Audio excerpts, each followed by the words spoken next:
Hello friends, जो मेरे पीछे आप पिक देख रहे हो ये एक लड़का है, इंडिया का ही है, ये Jagpreet Singh. 24 year of age है। तो यहाँ पे आप देख सकते हो कि नशे में ड्राइव करने के क्या कॉन्सिक्वेंसेज होते हैं। इस लड़के की गाड़ी एक्सीडेंट हुई 20 जुलाई को रात को 11 बजे। सेगुइन में टाउन है यहाँ पे, तो उसके हाईवे पे ओंटारियो में आता है ये, जिसमें 3 जो डेथ हो गई थी। 2 लड़कियां एक लड़का था कि 3 लड़कियां, 3 बंदों की डेथ हुई थी।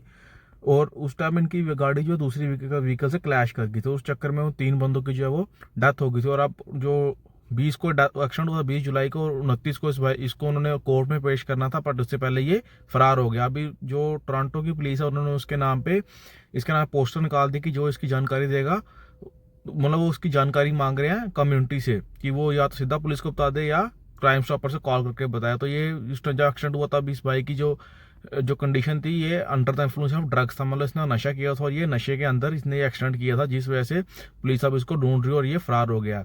ये आप इंडिया, ये कनाडा में एक नॉर्मल चीज़ है कि जब आपको ये एक्सीडेंट कर दो उसके बाद आप फरार हो जाओ। अगर आपका स्टेटस, अब मुझे नहीं पता इसका स्टेटस क्या था, बट अगर आप यहाँ से फरार हो जाओ आपको कुछ नहीं होता। अब पता नहीं कनाडा में है अभी या नहीं, या फिर कनाडा छोड़ के कहीं और चला गया।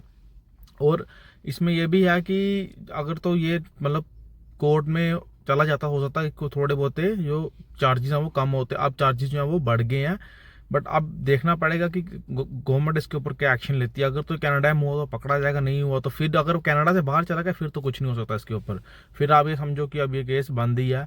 पर हाँ, अगर उन्होंने कहा कि ये बंदा जो है ब्रैम्पटन या ये किंगस्टन का रहने वाला था, पर ब्रैम्पटन के एरिया में ज़्यादा इसको देखा गया घूमता हुआ। अगर उन्होंने कहा कि यहाँ पे किसी को दिखता तो हमें यहाँ रिपोर्ट कर सकता था कि जिन लोगों की डेथ हुई है 2 लड़कियों की, उनको हम इंसाफ दिला सकें।